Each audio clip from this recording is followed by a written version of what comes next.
Even if you've successfully won a case against the Road Accident Fund, don't get your hopes up about getting your money just yet. The fund has secured a court order stopping successful claimants from laying claim to its money and assets. The RF is currently under investigation and management is working on a turnaround plan. But what does this mean for drivers and those waiting to be compensated? Fund CEO Letsoalo speaks to us from Pretoria. Very good morning to you. Tell us more about this court case and what it means for claimants. Good morning, Jane, and good morning to the viewers. It is simply not true that we are under investigation. We are not. We have been inundated for decades. The RAF's assets have been attached.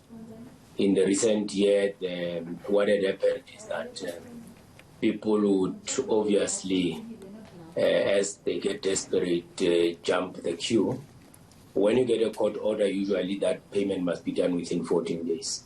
Simply put, the RAF did not have the money to be able to do that pay because we have got what we call the requested but not yet paid.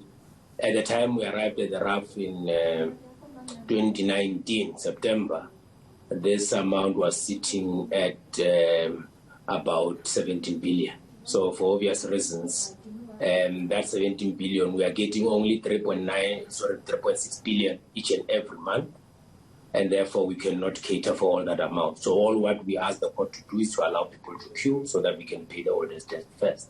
What sort of timeline are we looking at here? When can people expect to get that money?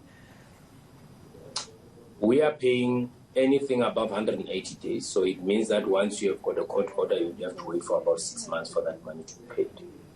That was happening in the RAF in any event, but there were other plaintiff attorneys that thought that they wanted their money quite earlier than that. Okay, so I'm just wondering why you're short on money anyway. I mean, the fund is close to collapse. You say you're not being investigated, but I don't understand why you're not being investigated. If the fund is close to collapse, it's allegedly linked to mismanagement and corruption. There's simply no truth to that. Remember, the number of road accidents in South Africa are quite high. The fuel levy itself is not linked to the number of accidents, so it does not increase by that quantum, so there's no link between, so there's no nexus between the number of road accidents we find and the amount of money we receive.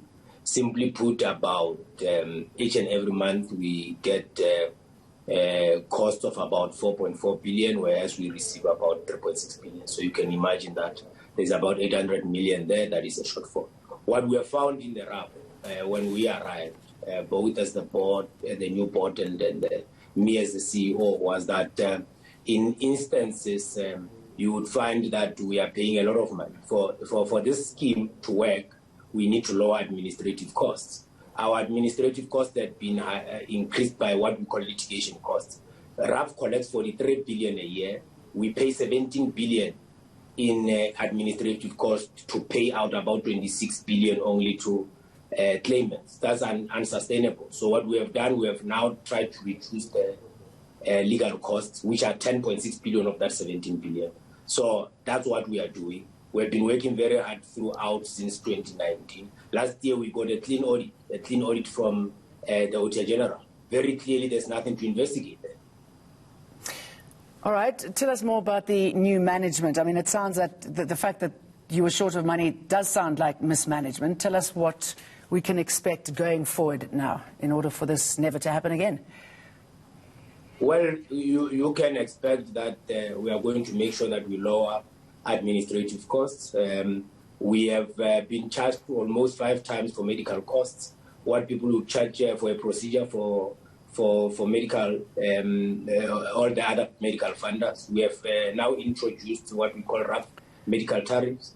We have brought in the minimum requirements for a claim. Most of the claims that are in our system themselves are not ready yet to be assessed and settled. And those are the things and interventions that we are putting. This Rule 45A application was brought to make sure that we bring consistency in how the RAF does its work and bring a fair amount of work that we are doing. So we are quite comfortable that we will turn this entity around.